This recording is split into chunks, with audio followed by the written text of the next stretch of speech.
sou Jennifer Castelã de Oliveira e este é o podcast Notas sobre Nós, um programa para tratarmos de temas da atualidade sob um viés multidisciplinar, onde a arte, o direito, outras linguagens e saberes se entrelaçam. E hoje a gente está aqui num episódio especial, direto do Estúdio Vitrine da ProHub aqui na PUC. E esse episódio ele é muito especial, porque nós estamos às vésperas do Oscar. E a gente quer falar, todo mundo quer falar, todo mundo quer saber do nosso filme brasileiro, com 3 indicações, Ainda Estou Aqui. E para a gente conversar sobre esse tema, sobre este filme e tudo que ele representa na nossa história de arte e história de país, a gente convidou nada mais, nada menos do que 2 parceiros maravilhosos que já estiveram conosco em outras oportunidades do programa, mas que eu faço questão aqui de ler novamente o currículo resumido, porque eles são, assim, tremendos. E conosco, Roger Lerina. Muito feliz aqui com o Roger, que sempre faz as suas interações conosco, muito ricas, e a gente aprende muito com ele.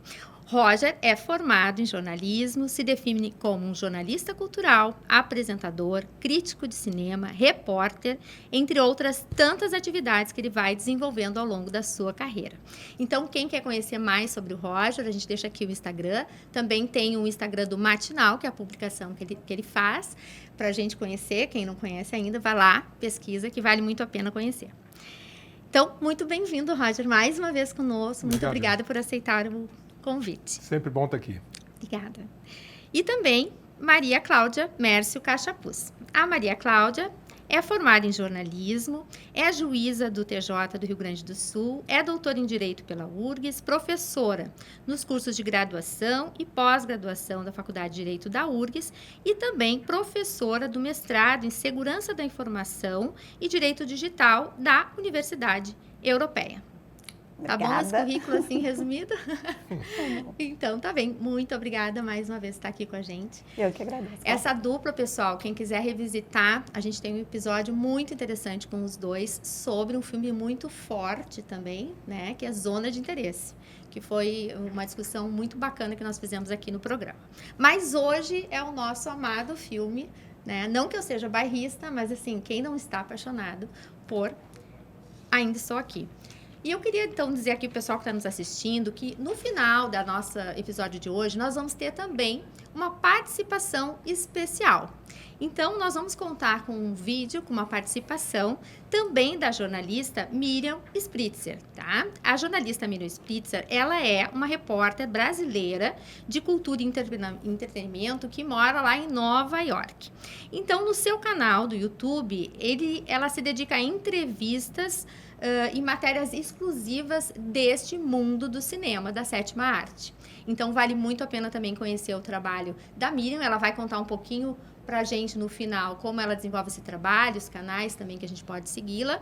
E ela vai fazer os comentários, né, direto de quem tá lá, conhecendo a questão também do Globo de Ouro e outras premiações. Ela vai também trazer essas considerações para complementar aqui a nossa conversa. Então, fique até o final e nós vamos ter, então, esses vídeos, essa participação, então, também da Miriam.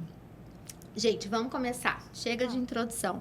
Mas acho que antes de mais nada, precisamos fazer uma breve introdução sobre o filme, se é que alguém ainda não viu, né? E a gente precisa dizer, tem spoiler, tá, pessoal? A gente vai aqui, o nosso programa conhecidamente traz spoiler. Então, se você não viu o filme e prefere ver antes, vai lá, corre para assistir, vem aqui depois assistir o nosso episódio. Ou faz ao contrário, assiste o episódio, vai lá, ou vê o filme 2 vezes. Eu já vi 2. Quantas vezes vocês já viram? 2 também. Eu vi 2. Ah, então tá bom. Porque eu vi depois com as indicações, eu fui ver com as minhas irmãs e a gente vê de novo e percebe outras questões até da atuação da nossa brilhante, né, Fernanda Torres. Eu fiquei assim, focada em alguns aspectos da 2ª vez. Então, gente, vale a pena assistir quantas vezes necessário até que a gente consiga absorver tudo que o filme nos traz, né? Bom, vamos lá. O que é esse filme? Como é que a gente vai resumir sem dizer tudo, né? Esse filme, O Ainda Estou Aqui, ele foi dirigido, então, por Walter Salles, é baseado no livro homônimo de Marcelo Rubens Paiva, e essa obra, ela narra a trajetória, então, do próprio autor e da sua família, que vem marcada pelo desaparecimento do seu pai, Rubens Paiva, um ex-deputado durante a ditadura militar no Brasil. Esse filme ele destaca a luta da mãe de Marcelo, Eunice Paiva, uma mulher que se tornou uma defensora das causas humanitárias e dos direitos indígenas após o desaparecimento de seu marido. Então, o filme vai narrar toda essa trajetória, a história desta família, muito linkado nessa figura central da Eunice Paiva. Mas agora eu vou deixar para vocês, que são aqui os nossos queridos convidados. Começando por Roger. Bom, esse filme ele tem hoje 3 indicações para o Oscar, né? Então, melhor filme estrangeiro, melhor atriz. E vários prêmios já conquistados, né? Até se tu puderes falar para a gente aqui, para o pessoal entender o que representa esse filme, né? Para o nosso cinema brasileiro, todos os prêmios já conquistados. Então, como é que é essa trajetória de sucesso dessa produção? Pois é, Ainda Estou Aqui começou esse caminho de premiações ainda em 2024, na estreia dele, a primeira exibição pública, que foi no Festival de Veneza, que é um dos 3 festivais de cinema mais importantes do mundo, ao lado do Festival de Cannes e de Berlim, essa mostra italiana. Lá ele foi super bem ovacionado, bem recebido, e saiu de lá com um prêmio. O primeiro prêmio que ele recebeu foi de melhor roteiro. E a partir de então ele começou a fazer um circuito que já conta com mais de 50 festivais internacionais e brasileiros também, de cerca de 20 países.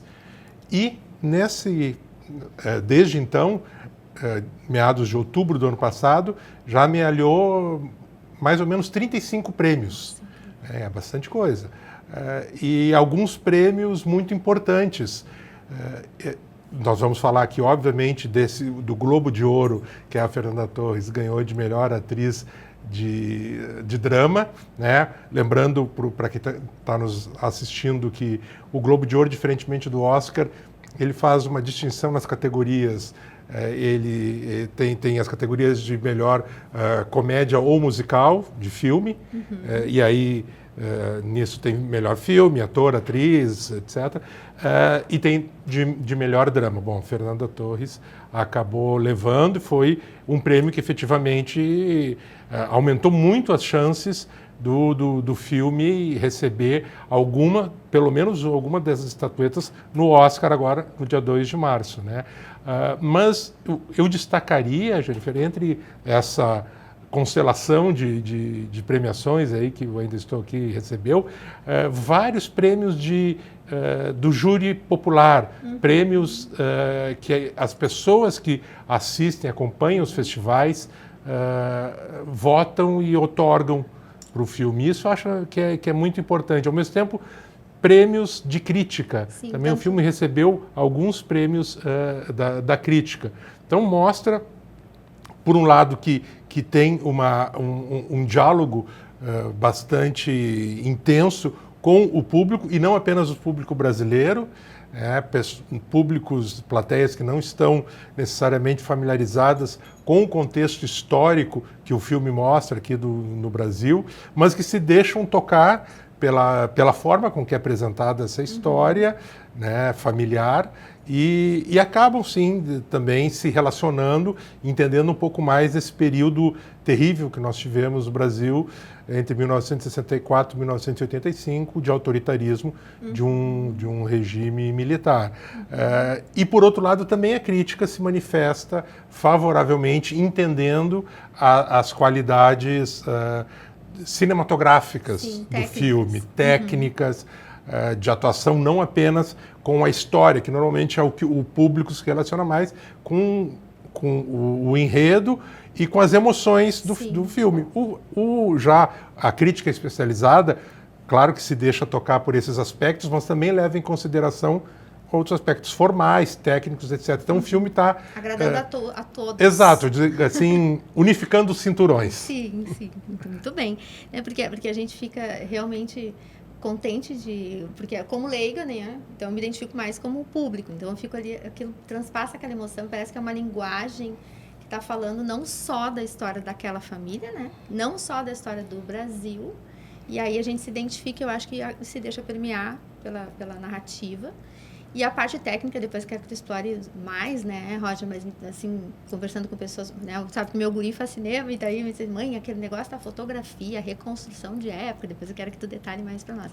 Então, também é encantador toda a parte técnica e a parte, como disse o Roger, da emoção que transpassa para aquele que entra na história. E aí, nisso, Maria Cláudia, queria te perguntar justamente, né? Ele traz, né? Então, a gente tem o pano de fundo, essa questão da história da ditadura, né, esse período de sombra, e a gente tem a história da família, a história da mulher, a história do indivíduo, aquele que desaparece, aquele que fica. Então, tem vários, como a gente diz, ou camadas, ou textos e subtextos ali. E aí, então, eu queria começar falando sobre essa questão da memória, identidade, trauma, neste período que o Brasil viveu de ditadura, né? E qual a importância da gente entender, compreender esse período, até do âmbito do direito, né?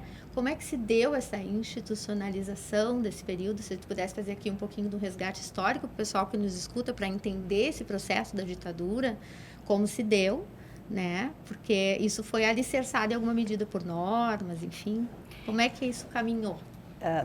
Assistindo ao filme, é possível ver que, além de tudo, há uma reconstrução brilhante do período, do cotidiano daquele momento, né? E isso é muito importante porque isso dá uma nota de delicadeza ao filme que faz com que diferentes concepções acerca do que acontecia ou de como cada família, cada indivíduo encarava aquele período individualmente, né, ou coletivamente até, pudesse compreender aquilo que faz parte daquele cotidiano, né? E essa reconstrução histórica é muito detalhada, a ponto, por exemplo, de a própria questão do ordenamento jurídico vir de forma muito sutil, né? Em olhares, por exemplo, de câmera sobre o habeas corpus, né? Sobre o processo de habeas corpus, sobre detalhes, sobre reconstituição fotográfica apresentada ali, né? No papel, a questão da construção arquitetônica do ambiente, para que nós pudéssemos compreender a própria confusão da época em termos de compreensão normativa. Nós temos que ter muito claro que o filme todo, a maior parte dele passa na década de 70, no início da década de 70, né? Mais precisamente em janeiro de 71, quando nós temos a plena vigência do AI-5. Em nenhum momento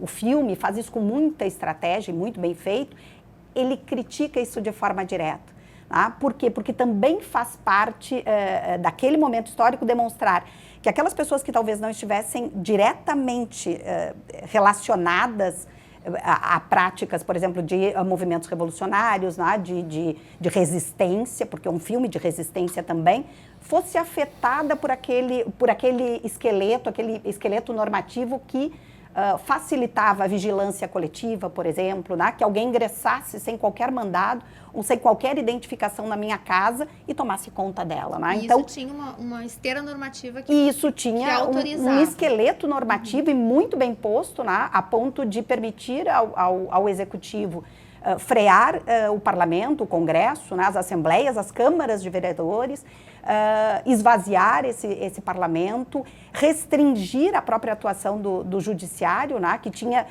que atuar em brechas, né? Justamente porque o AI-5, entre outras coisas, mexia na própria Constituição, dando limites e poderes muito mais amplos, ou melhor, retirava limites, né, e dava poderes muito mais amplos ao Poder Executivo, ao Presidente da República. Então, essa delicadeza do filme, de saber como lidar com isso, né, que é próprio da arte, mostrar o quanto, na realidade de cada um, era imperceptível essa estrutura normativa, né, que ia se desenhando na prática, é muito interessante. O filme toca nisso muito bem, né, quando há uma certa surpresa por parte da família e da própria Eunice, né? Mas quem são essas pessoas que entram na minha casa? Quem são essas pessoas que levam o meu marido? Mas isso é da polícia? Isso é do exército? Essa ausência de identificação com o próprio Estado parece algo subversivo, mas na verdade é um poder de Estado sendo realizado na prática. Então, sem dúvida nenhuma, há uma legitimação normativa para isso no período, né? E isso é que é muito bem tratado no filme, esta confusão que fica em não reconhecer necessariamente como um ato de Estado, desde logo, embora o seja, né? Sim, sim. E aí a gente vai ver no desdobramento toda uma luta para que haja reconhecimento pelo Estado. Pelo próprio Estado dessa realidade, né? exatamente. E ali, então, Roger, o que tu achasse nessa questão da direção do Walter Salles, né? Que ele traz justamente essa... que a gente fica sensibilizado, essa maneira de retratar um período tão difícil, tão sombrio, quase poeticamente, não sei se a gente pode dizer assim, uma linguagem tão poética, uma linguagem tão emocionante, tão forte, mas sem ser... É um drama, mas não é um dramalhão, vamos dizer assim. Não sei se estou usando as melhores palavras aqui para me expressar, mas eu quero dizer assim, a gente é muito tocado, a gente é muito sensibilizado, compreende tudo aquilo, mas de uma maneira, ao mesmo tempo, acho que a Maria Cláudia usou delicada, não sei. Sensível, sensível, muito sensível, muito, né, muito bem pensado. Né? Isso está no roteiro, isso está na direção, como é que tu vê isso nessa parte mais sem dúvida, a gente vê, como foi dito aqui, nos detalhes mesmo. E, obviamente, no escopo inteiro do projeto. É muito bem concebido e pensando nisso. E é muito curioso, né, gente, que esse filme acaba trazendo esse clima que também existia no país, que era de uma certa normalidade do cotidiano. Né? Se as pessoas não tinham ou não se sentiam diretamente afetadas pelo regime, sendo por conta da sua condição de opositor ou intelectual que se coloca como crítico do regime, etc., eventualmente você poderia ter uma vida, digamos, cotidiana, normal, banal. E o filme mostra isso muito bem naquele começo, né, na sua primeiro terço, digamos, da história, mostrando aquele Rio de Janeiro solar, né, isso está colocado muito bem na fotografia do filme, com aquela família de classe média branca, muito bem estabelecida, né, entre si afetivamente e mesmo institucionalmente, ainda que o patriarca, né, o pai da família, era um deputado Sim. que foi cassado, mas ele já estava aparentemente trabalhando de uma forma normal, com o seu ofício, e tudo era funcional naquela família. E a gente via no entorno também. Mas aos poucos, o filme vai mostrando que essa normalidade é relativa, é aparente, é periclitante.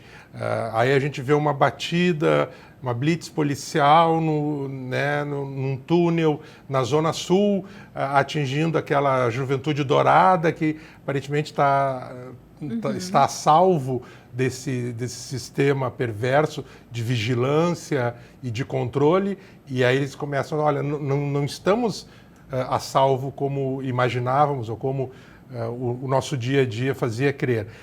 E aí tudo muda quando aqueles agentes, né, do regime, que não são identificados, né, também não se apresentam exatamente o que eles são, se eles são policiais, se eles são militares, etc. Bem, eles vão para levar supostamente para um interrogatório simples o Rubens Paiva, e eles entram na casa, e quando eles entram na casa, eles fecham as cortinas. Aí o filme muda tudo. Sim, muda o tom e a cor. Muda o tom, muda a cor, o filme deixa de ser um filme mais aberto, com cenas, né, mais com paisagens, etc. Claro que depois ainda aparece alguma coisa, cenas de rua, etc. Mas ele se torna um filme mais claustrofóbico, mais fechado.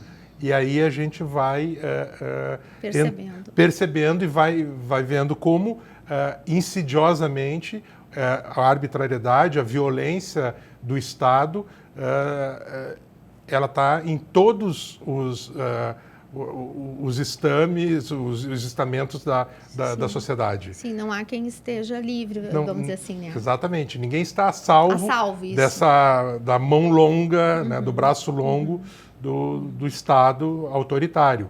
E aí a gente vai vendo o mergulho, especialmente dessa mãe, da Eunice Paiva, em busca de informações. Aí é outro tema que eu acho que a gente pode falar depois, que é esse tipo de violência, que é uma violência institucional, que às vezes é silenciosa, ou pelo menos ela não tem a estridência e a parte mais gráfica, digamos assim, da violência, como a gente vê em boa parte dos filmes sobre ditadura militar no Brasil, e que fazem com que o Ainda Estou Aqui seja realmente bem distinto desses outros títulos aí que o cinema brasileiro tem nos mostrado sobre esse período nos últimos tempos. Porque isso que eu fiquei pensando, assim, que a maneira como ele trabalha a temática, que é tão dura e tão difícil, ele consegue se fazer sentir, talvez por diferentes públicos, né, que você vai lá e talvez você consiga, puxa, isso aqui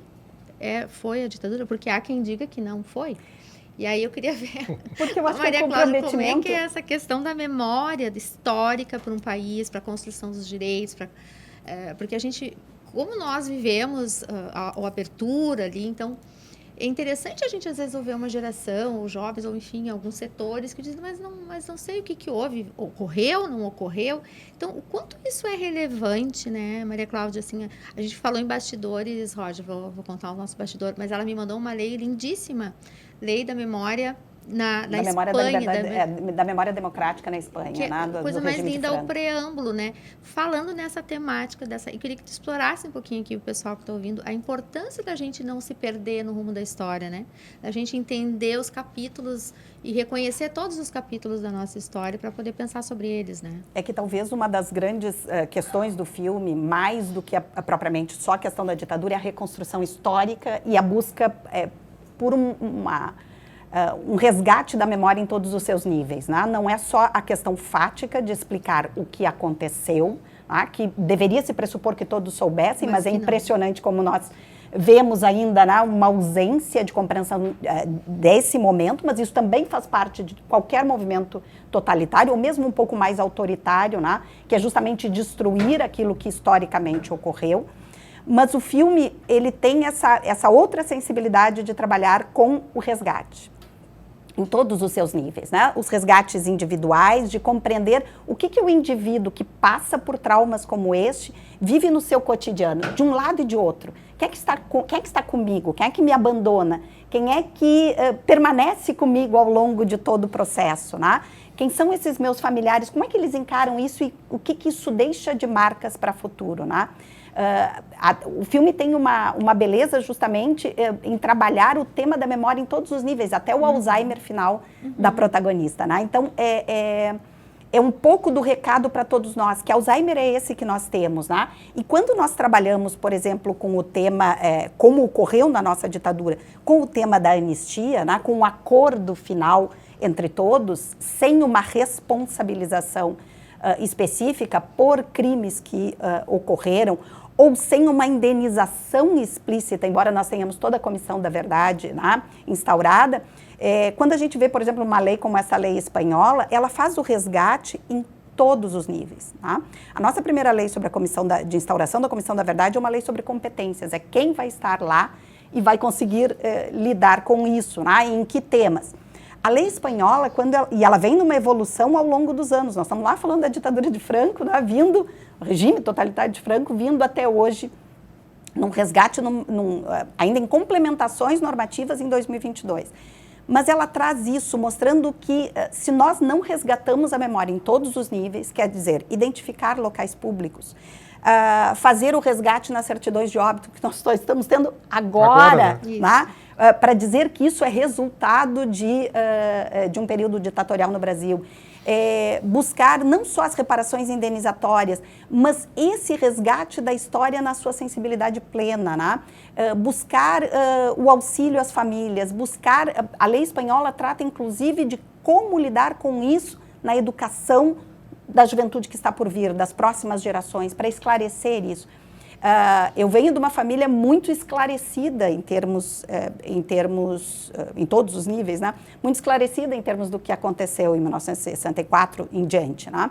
E dessa forma nós sempre tratamos isso de forma muito clara por todas as gerações. Mas eu me surpreendi, eu fui ver agora pela segunda vez o filme com a minha filha, e ela disse, mãe, que interessante, mesmo estudando em uma escola mais liberal, mesmo tendo todo o esclarecimento, não é explícito para nós, como juventude hoje, exatamente o que aconteceu. Ela diz que soco no estômago lidar com esse tema nessa perspectiva, né? Por quê? Porque, claro, agora que ela chega à vida adulta e, portanto, tem mais condições, talvez, de ter esse esclarecimento de forma plena.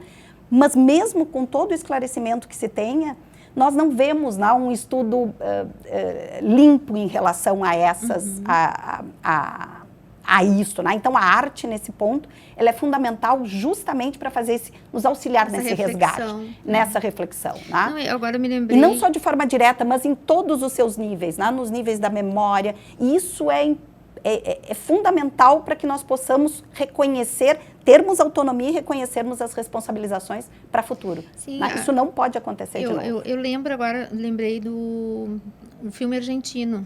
Sim. Que fala justamente o que marca. Com Jack Lemmon. Não. O segredo dos seus olhos. Agora? Não. Mas, gente, puxa vida, viu? Eu tinha que ter anotado aqui no meu script. o filme com... Argentina, 1984. Isso. 85. Com Darín. Com o Darín, que ele justamente faz que houve lá uma diferença, porque lá houve um julgamento, houve uma finalização, né, desse período em que foram apontados responsáveis e tudo mais, que também é um filme interessante de se assistir, né? E porque é um debate muito bom, que é um debate aqui que a não foi sociedade exatamente tem que fazer. O que foi feito. Né? Né? É um debate que a sociedade tem que fazer. O que aconteceu? Revisitar isso. Não dá para passar um pano, né?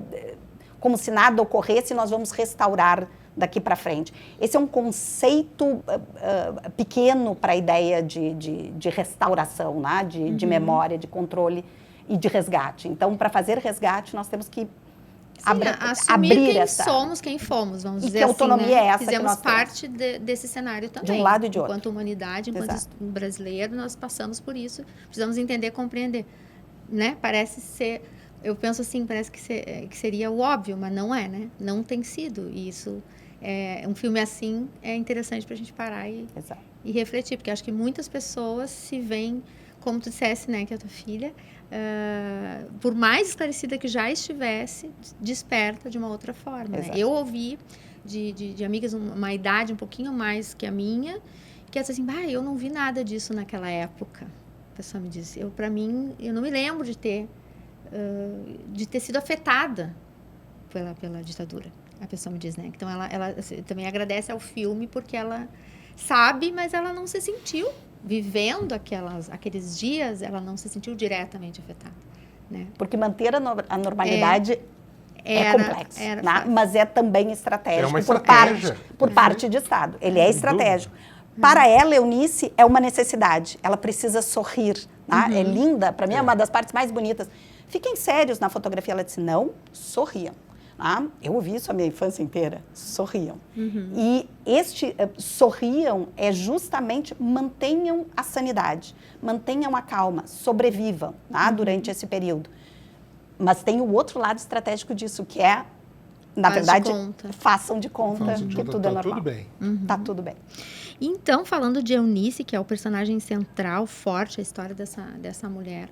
E aí nós vamos ter que entrar na atuação riquíssima, né? Eu queria ver as tuas considerações, Roger, sobre a nossa Fernanda Torres, porque ela despontou de uma maneira, assim, para o mundo inteiro. A gente já conhecia toda a trajetória dela, e ela ainda vindo muito daquela linha de comédia, que a gente estava acostumado a ver muitos papéis nesse sentido, e ela faz esse personagem contido, né?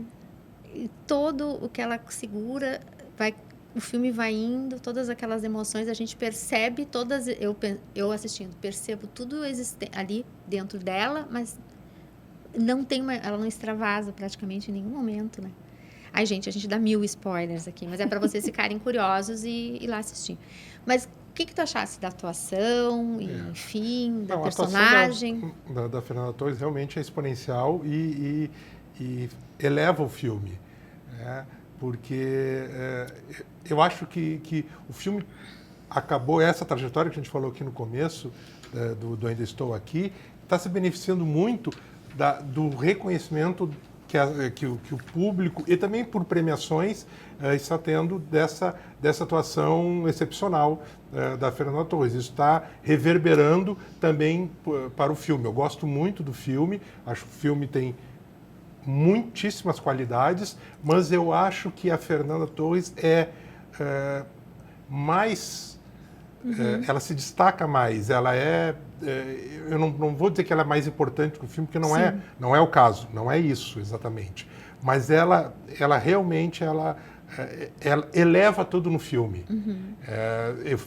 A gente fica imaginando, e só pode especular mesmo, porque, né, não tem como ser de outra maneira. Se não fosse a Fernanda Torres, fosse alguma outra atriz, poderia ser muito boa, ou menos, etc., talvez o filme não estivesse acontecendo desse jeito. Eu acredito muito nisso. Bem, e essa a atuação dela realmente é uma atuação mais contida, mas ao mesmo tempo muito assertiva, forte, em que não há momento em que ela não apareça em cena que ela não esteja comunicando. E é muito curioso que eu acho que o personagem, isso também é direção e é roteiro, não é só a atriz, mas ela tem uma força expressiva que faz com que ela seja muito eloquente sem falar nada. Porque se a gente lembrar, normalmente quando a gente começa a destacar, a falar bem, elogiar a atuação da Fernanda Torres nesse filme, a gente fala muito a partir do momento que essa mãe coragem desafia o Estado, desafia as negativas e fica lá mais de 2 décadas tentando esclarecer o paradeiro que aconteceu com seu marido. A partir digamos, dos 2/3 finais do filme. Mas aquele 1/3 que é mais leve, muitas vezes eu já ouvi muitas pessoas até dizendo, essa parte até é meio longa demais, podia ser mais dispensável. Eu discordo, eu acho que aquilo é importante para construir dramaticamente tudo o que vai acontecer. Mas, bem, naquela primeira terço, que eu acho que é mais que isso até do filme, a gente nota, sem ela falar nada, a personagem, que ela tá pressentindo que tem algo estranho. Sim, intuindo. Ela está intuindo que ela não sabe exatamente das atuações do marido, que não revela para ela que, de alguma maneira, ele ainda está auxiliando opositores, gente que está na clandestinidade, não na luta armada, bem longe disso, mas está fazendo uma contribuição como um opositor do regime. E que ele não diz isso para ela. E ela pressente que tem algo subterrâneo acontecendo ali, ao mesmo tempo desconfiada do que isso pode, temerosa do que isso pode acontecer com a família dela, etc., mas só com as expressões dela. E aí eu concluo com o momento, e como a Jennifer já disse que aqui é terra dos spoilers, esse é um baita spoiler, mas é impossível não falar desse filme sem citar essa cena. No começo, nessa parte em que ainda o Rubens Paiva, que é vivido pelo Celton Mello, está na convivência familiar, etc., eles vão, a família inteira vai numa sorveteria. E aí, né, é um monte de filhos, são 5 crianças, marido, o casal, e aí tem também outras pessoas divertindo, estão lá comendo as banana split, etc. Todo mundo, né, uma cena ok.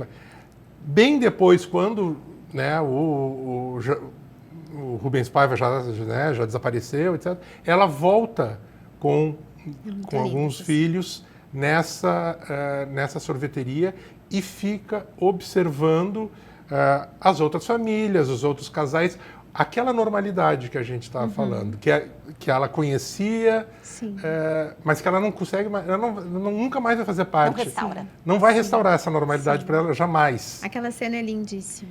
E ela fica só olhando e ela não fala nada. Não fala nada, os filhos ali jogando forca, que era o que se fazia. E ela só olha para algo que ela não vai ter mais. E aquilo magnífico. É uma atuação assim que não tem nada, não sobra nada, não tem nenhum excesso, né? Ela Exatamente. É muito cirúrgica assim na atuação, nos olhares, na respiração, como ela se como posiciona, tu disseste, ela né? jamais, e o que é bastante complicado numa situação como essa, não cair num melodrama, num registro melodramático, e ela jamais, ela bordeja, né, o excesso do dramático, mas não avança a linha e fica exato, e isso contribui para que o filme também não apele, desborde, né? E não a gente desborde vai... com sentimentalismo. Exatamente. Né, e a gente fica o tempo inteiro naquela tensão. E agora eu achei interessante a tua fala que tu dissesse assim, que o pessoal acha que aquela parte alegre, para que aquilo?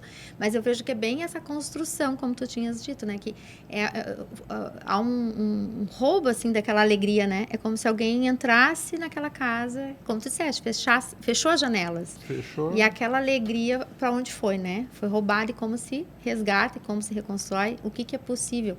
E aí passa o filme, né, Maria Cláudia, nessa luta dela pelo reconhecimento, gente, total spoiler, do óbito, para quem ainda não sabe, da certidão de da óbito. certidão de óbito. Porque o que tem, não sei se tem coisa, quer dizer, muitas coisas cruéis no regime, assim, mas extremamente cruel é você estar desaparecido, né? A sua família não sabe de onde você foi parar e ninguém diz se você morreu, se você está vivo, se você está morto. Então, ela passa ali décadas nessa luta jurídica também aí, né? E quanto tempo isso levou? Acho que 20 anos. 20 anos. E o desaparecimento, para ela, causa inúmeros problemas, porque não é só um desaparecimento da pessoa, mas a gente vê a diminuição do poder econômico da família. Ela não consegue tirar dinheiro do banco. Exatamente. A gente vê o período, né, justamente porque o cabeça, né, da família era ele, então também tem todo aquele período em que as mulheres, por mais intelectuais ou com uma formação ampla que tivessem, né? Elas não tinham a mesma autonomia para poder cuidar dos filhos, né? É quando ela olha, está sentada com a Dalal, né? E diz assim, mas tu coordenas uma escola inteira, mas também não tem filhos. Né? Então, como coordenar todas essas atividades, né? Para uma mulher naquele período e ainda não conseguir nem mexer nas contas, que eram as contas da família, né? No banco. Então, e o desaparecimento, né? Com tudo que fica acobertado também, porque eu também não quero falar demais para não sofrer mais preconceitos. Sim. Ou mais vigilância ou mais persecução, né? Eu preciso, então, conviver com isso e ela vai buscar justamente através do direito, né? Porque ela vai fazer uma faculdade de direito, ela vai fazer disso uma luta pessoal também, buscar essa reconstrução. E o quanto nós demoramos para fazer essa reconstrução do ponto de vista normativo, né? Então, o quanto a restauração, o quanto é rápido para nós alterarmos um esqueleto normativo e destruirmos uma ideia de democracia. Justamente. E o quanto é demorado restaurar o Estado democrático de direito. Exatamente. No momento em que nós estamos passando por situações muito próximas a nós, em que rapidamente ordens executivas estão destruindo um arcabouço de liberdade, nós temos que parar e questionar exatamente, né? E nós estamos falando aqui, né, do outro hemisfério norte-americano, né? Sim. Nós temos que muito rapidamente compreender os perigos desse restabelecimento ou estabelecimento lento e gradual de uma situação que afeta a democracia.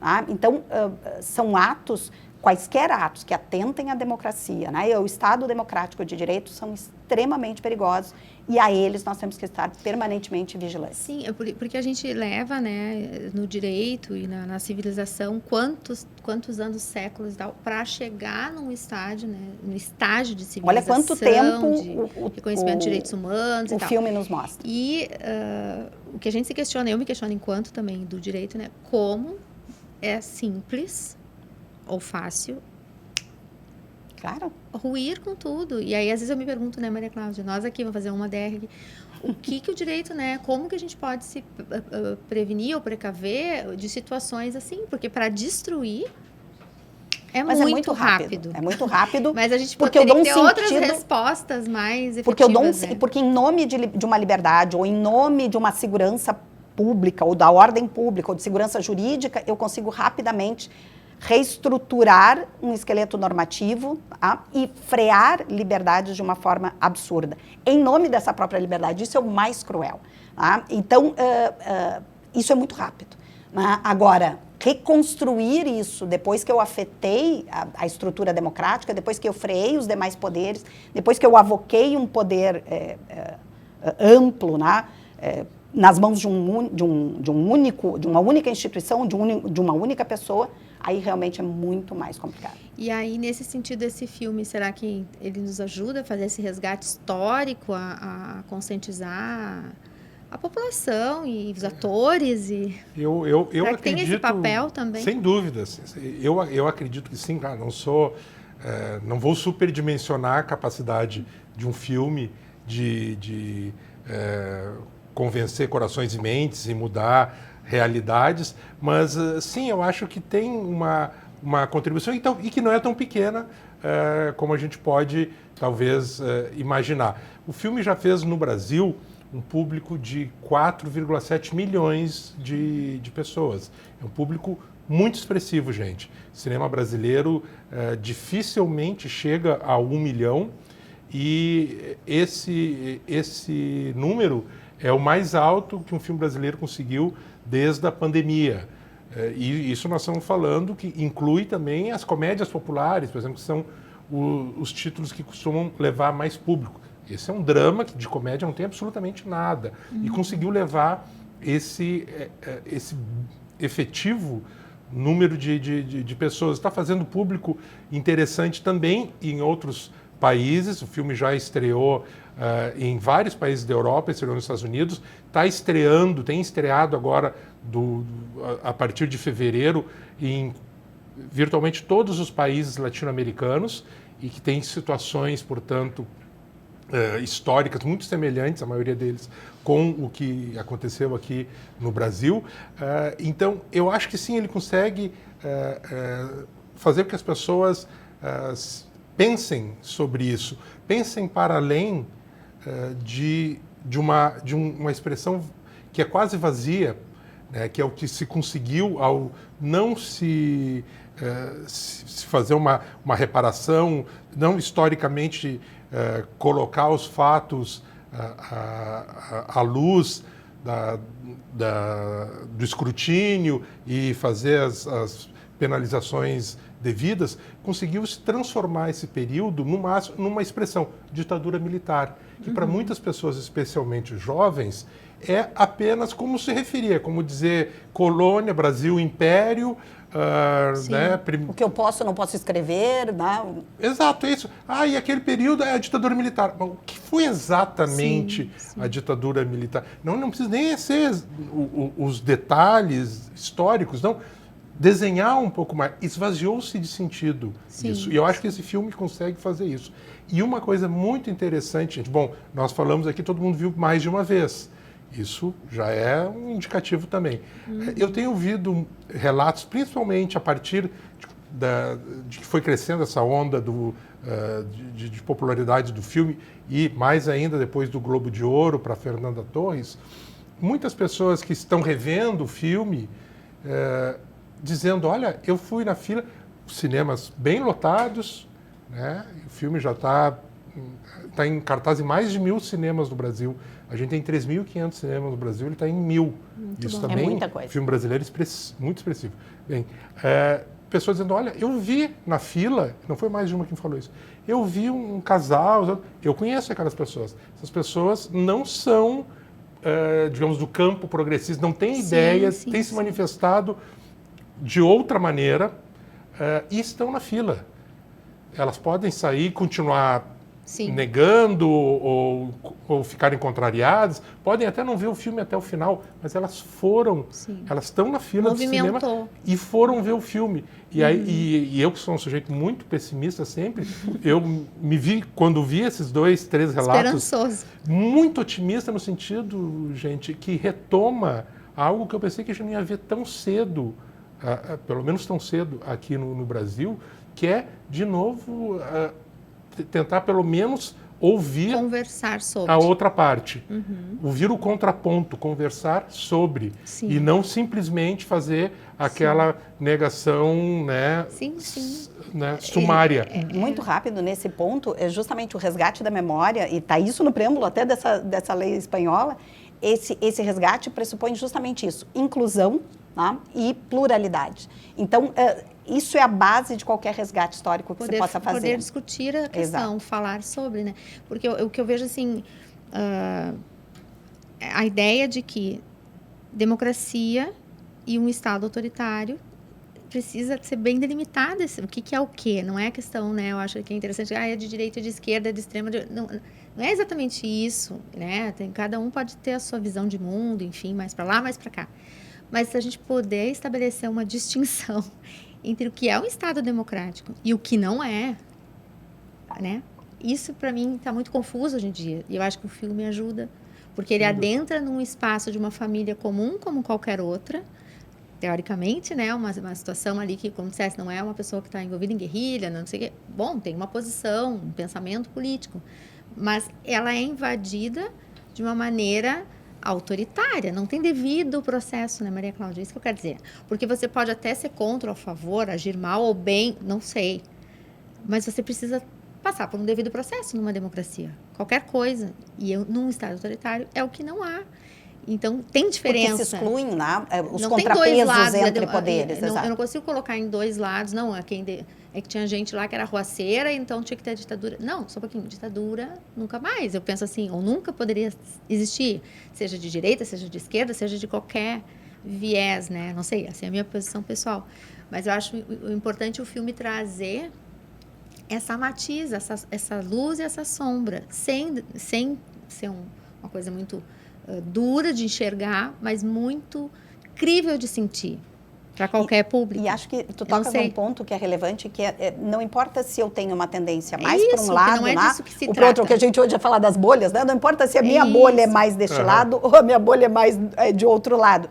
A questão é compreender que há espaço para a oitiva desses dois lados, ou dos diversos lados que sejam possíveis. Sim. E mais do que isso, o fato de eu defender, por exemplo, uma ditadura, não é um exercício de liberdade. Ao contrário, porque, na verdade, eu interfiro no outro, né? Na liberdade do outro. Então, eu só vou ter um espaço de efetiva liberdade num Estado democrático de direito, dentre as opções que nós conhecemos, né, e já praticamos em termos jurídicos. E a ditadura não é então, uma delas. Fazer essa defesa, como fazer a defesa, né, de um partido neonazista, né, isso não é um exercício de liberdade de manifestação do pensamento, sim, mas, ao contrário, é um estímulo a que eu freie as liberdades no espaço público. Elas podem ser restritas, mas eu tenho que ter justificativas sérias, eu, Estado, ter justificações e justificativas sérias para restringir qualquer liberdade. Então, eu não posso entrar na casa de qualquer um, né, de forma ampla. E quando a norma me permitir isso, quer dizer que eu já não estou mais frente a um Estado democrático de direito. Isso aí. Enfim, é muita coisa que o filme nos faz... Mas eu vou ter que falar... Gente, a gente está indo aqui, que está muito legal, são muitos aspectos, mas eu queria uma palavrinha sobre a Fernanda Montenegro. O que é aquela cena final? É o grande em um olhar. Segundo cada um. Porque ali também tem um resgate da memória, Fala, Roger, o que tu achou daquela atuação? É de novo uma atuação que é muito semelhante ao que eu destaquei na Fernanda Torres. É uma atuação silenciosa, porém cheia de significado, eloquente, né? Só com o olhar, a simbologia disso de uma mulher que passou boa parte de sua vida lutando pela memória, pela luz, vendo isso se apagar, né? Tendo esse tipo de consciência esvanecendo-se. É muito cruel, é muito triste. A gente faz aí, obviamente, as ligações com a memória do país, né, o Alzheimer, né, que nós estamos vivenciando. E quando ela ouve, né, falar do Rubens Paiva, do marido, ela está alheia o tempo inteiro naquele final, um olhar ausente. O olhar dela, ela dá uma mexida no olhar, já ganha um outro brilho.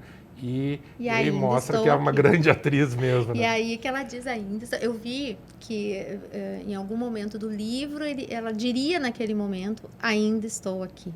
E que na hora da filmagem eles optaram para não haver nenhuma fala. Mas é o que ela diz no final. Talvez até nós tivemos aqui da outra vez falando sobre um filme à base do som. A zona de dos silêncios, né? E do som. E este é um filme sobre olhares. O que ganha é esse olhar interno, porque o olhar externo, que geralmente é um olhar do ambiente, né, da normalidade, a música acompanha isso, né, nos autores e nos compositores da época, nos cantores da época, mas ela vem como ambiente de fundo, mesmo nos porões da ditadura, né? Ou seja, sim, como a gente fala, mesmo naqueles momentos em que se ouve, se ouvem gritos, né? Se identificam situações, porque elas estão vendadas quando caminham nos corredores, o filme é sobre um olhar para dentro, né? E essa é a profundidade. Então, nada mais significativo do que, ao final, né, dar esse tom e ainda coberto por uma realidade, a realidade do Alzheimer, né, que mostra justamente. Então, é um filme sobre memória, é um filme sobre resgate de memória. Ela resgata ao final, não é? Porque é justamente no momento em que ela assiste ao que está acontecendo ali e trazem a memória do marido, é ali que ela acorda de novo. Então, o quanto é importante lembrar, o quanto é importante buscar a memória, o quanto é importante revisitar o passado para que a gente possa crescer para o futuro. E documentar as questões, né? Que aí ela consegue aquele atestado de óbito, só para dizer, mas ali não vem a causa expressa, como que só agora nós estamos conseguindo. Então, pessoal, agora a gente tem uma resolução do CNJ, que é de 2024, do final do ano, que diz ali que aqueles que estão listados, né, como desaparecidos políticos, numa lei específica, eles podem solicitar diretamente ao registro civil, agora entrando na minha área aqui, notarial registral, mas enfim, que seja incluída essa causa mortis, que é a morte violenta, né, pelo Estado. Mas isso foi reconhecido, a causa da morte, exatamente agora, o ano passado. Isso é impressionante, né? Reconhecido no sentido de que não haja o processo judicial, né? Porque ela teve que buscar um processo judicial. Então, hoje você pode ir diretamente na serventia extrajudicial. Não precisa fazer todo um processo para demandar essa retificação, né? Enfim, acho que tá muita coisa, como eu digo sempre, quero ficar com vocês mais 2 dias, mas enfim, nós vamos ficar aqui torcendo pelo Oscar. E aí a gente... vou deixar o pessoal aqui ouvir, então, a fala da Miriam, que eu prometi, que ela vai falar um pouco desses bastidores de premiação, como isso funciona um pouco para nós, na experiência que ela traz. E depois, para o final, eu queria só as considerações finais de vocês. Então, vocês escutem a Miriam e voltem aqui, que eles vão ainda fazer um fechamento para nós. Tá bom? Fiquem com a gente. Oi, pessoal. Antes de mais nada, né, é um prazer estar aqui participando desse podcast, desse episódio. E desculpa aqui o cenário e talvez a qualidade da imagem e do som, que eu não tenho certeza se está 100%, mas estou em Los Angeles por uma cobertura, então não estou aqui com todo o meu equipamento, mas é um prazer estar aqui conversando com vocês sobre esse Oscar, que é um Oscar muito especial para a gente do Brasil. Então, para responder a primeira pergunta, né, se o fato da Fernanda Torres vencer o Globo de Ouro ajudou nessa campanha que eu ainda estou aqui, tá tendo no Oscar, com certeza ajudou. Eu acho que foi uma grande surpresa ela não só ser indicada como melhor atriz na categoria de drama dentro do Globo de Ouro, mas também ganhar essa categoria. E claro, a gente tem que entender que são grupos de votantes muito diferentes, né? O Globo de Ouro, hoje em dia, ele é votado por 340 pessoas no mundo inteiro que trabalham com cultura e entretenimento, né? Repórteres, jornalistas, alguns críticos que trabalham nesse meio com cinema e televisão e estão espalhados pelo mundo. Então, a gente tem ali uma grande quantidade de votantes brasileiros e também votantes latinos que com certeza ajudaram, porque a gente sabe que Fernanda Torres é um nome muito conhecido na América Latina, mas não necessariamente para o mercado europeu e muito menos no mercado americano. Então, claro, Walter Salles é um cineasta extremamente conhecido, renomado, premiado, né, mundo afora. Então, ele já entra com um nome forte. O filme foi extremamente bem quisto, né, em todos os festivais de cinema que participou. Ele saiu num festival de Veneza com o melhor roteiro, ele saiu em Toronto como um filme extremamente bem avaliado. Então, o filme ele veio com uma certa força, mas a gente não via ainda o nome da Fernanda Torres nas outras premiações, né, que a gente fala que é o que dá essa indicação aí pro Oscar, o que vai vir no Oscar. A gente não viu ela no BAFTA, a gente não viu ela na SAG, não viu ela no Critics' Choice Awards, mas a gente sempre via o filme. E o que acontece? Como o Oscar ele é votado por 10 mil pessoas, em sua maioria, aqui nos Estados Unidos, que trabalham dentro da indústria cinematográfica, se acreditava que talvez muita gente não tivesse ainda assistido ao filme ou prestado atenção de fato nas atuações. Então, o fato da Fernanda Torres não só ser indicada ao Globo de Ouro, mas também levar esse prêmio para casa, competindo ali com nomes como Angelina Jolie, Nicole Kidman, Kate Winslet, né, na categoria de melhor atriz de filme dramático, né, porque o Globo de Ouro ele tem essa questão de serem 12 pessoas indicadas, porque nós temos uma categoria de comédia musical e uma categoria de drama. Então, no momento que não só ela é indicada, ela também acaba levando o prêmio. Eu acredito que muita gente voltou a assistir o filme, ou pessoas que ainda não tinham assistido ao filme, voltaram para assistir e deram um pouco mais de atenção, que resultou, claro, no filme também sendo indicado a categoria de melhor filme, que essa é essa, acredito que dentre as 3 indicações, essa de fato é a maior conquista que a gente tem. Então eu sempre falo que quando o pessoal começa a ficar muito na torcida tal, eu falo, pessoal, se a gente não ganhar nada, o fato de ter essas 3 indicações já é incrível, porque é muito difícil. Quem vota em premiação sabe o quão difícil que é chegar naqueles 5 nomes que estão indicados, e no caso de melhor filme, naqueles 10 nomes que estão indicados. Então, pessoal, a partir do conteúdo que a Miriam nos trouxe, eu vou perguntar agora então para os nossos convidados quais são as nossas chances, os nossos palpites ou a nossa torcida sobre o Oscar que está vindo aí agora, no final dessa semana. Roger. Como a gente falou aqui já, Ainda Estou Aqui começou meio com um azarão, mas vem crescendo nas avaliações, nas apostas, nas expectativas, de uma maneira surpreendente. De novo, especialmente a partir da vitória da Fernanda Torres no Globo de Ouro. A gente torcia, sabia que tinha qualidade para tanto, mas estávamos na dúvida, todo mundo aqui no Brasil tinha dúvida se ia levar ou não, né? Quando ela ganhou esse prêmio, ela acabou despontando, as pessoas começaram a prestar mais atenção no circuito internacional aí da imprensa e cinematográfico, no filme, na atuação dela. Então, foi crescendo e bem, teve essas... esperávamos uma indicação para ela no Oscar, a indicação também para melhor filme internacional ficou também já prevista, né? Mas agora, ser indicado para melhor filme foi uma surpresa. Melhor filme geral. E o filme está crescendo também nessa categoria de melhor filme, nas avaliações da imprensa especializada nos Estados Unidos. O filme está muito bem cotado e está, concorrendo com filmes que já vêm aí com elogios e premiações, como o Emília Pérez, como o Brutalista. E o filme vem ganhando terreno também nessa categoria. Ao mesmo tempo, o Emília Pérez, que era talvez o favorito, com 13 indicações, ele tem perdido cada vez mais a simpatia de todo mundo por conta das desastrosas, infelizes, para dizer o mínimo, declarações do seu diretor e especialmente da sua protagonista, né? A Carla Sofia Gascon, que era a grande concorrente, digamos assim, junto com a Demi Moore, da rival da Fernanda Torres no prêmio de melhor atriz. Eu acho que a Carla Sofia já está fora do páreo, mas a Demi Moore ainda muito forte em outros prêmios aí, então, mas eu acho que está uma luta renhida. Bem, a gente tem essas três categorias no Oscar.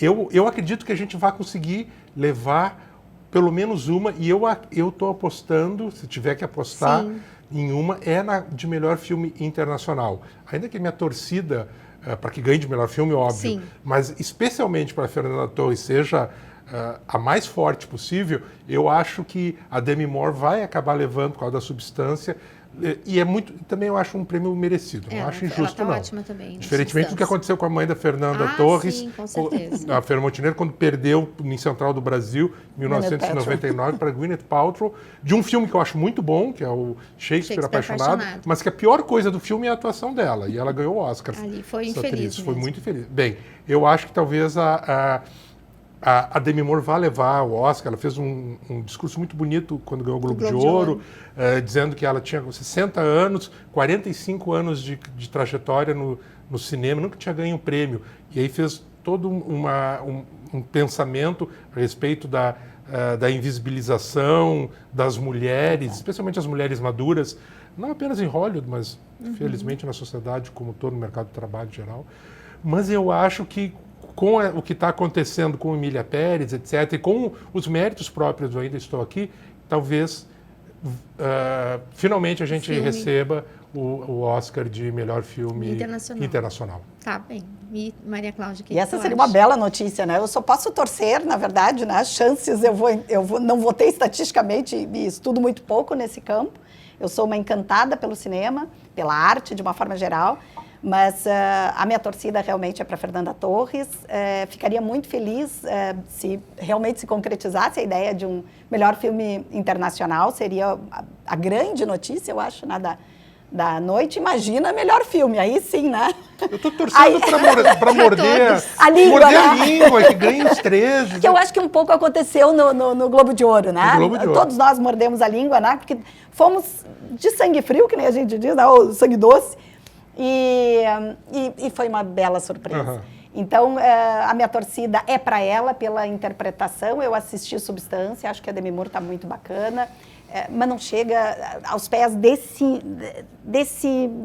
dessa questão contida, desse olhar para dentro, dessa intimidade que é aflorada no filme, que eu gostaria muito de ver reconhecida formalmente. Mas isso eu acho que está ganho, né? O jogo está ganho. Eu acho que o jogo está ganho. Isso é importante dizer. Só essas indicações, gente, que são inéditas. O resto é política, estratégia de campanha. É assim, para mim está ganho com a visibilidade desse filme, com essas repercussões que nós tivemos, como, por exemplo, né, essa repercussão normativa pelo CNJ, né, de retificação de escrituras públicas, alcançar-se o direito a partir, né, de um resgate com base na arte, isto é fenomenal. Né? Não há como imaginar-se o sucesso desse filme de uma outra forma. Então, para mim, está ganho o Oscar, está ganho o ano, né? Com esse reconhecimento artístico. Mas a torcida é imensa. Então, tá bem. Gente, então vamos ficar aqui na torcida. No final da semana a gente tem o Oscar. Todo mundo com a sua pipoca lá. Assistam o Oscar. Ganhando ou não ganhando, nós já estamos lá. Estamos aqui. E depois visitem nosso episódio. Ainda estaremos aqui. Assistam esse episódio, porque esse filme ainda sempre vai ter muita coisa para falar. Isso? Obrigada. Muito obrigada. Obrigado.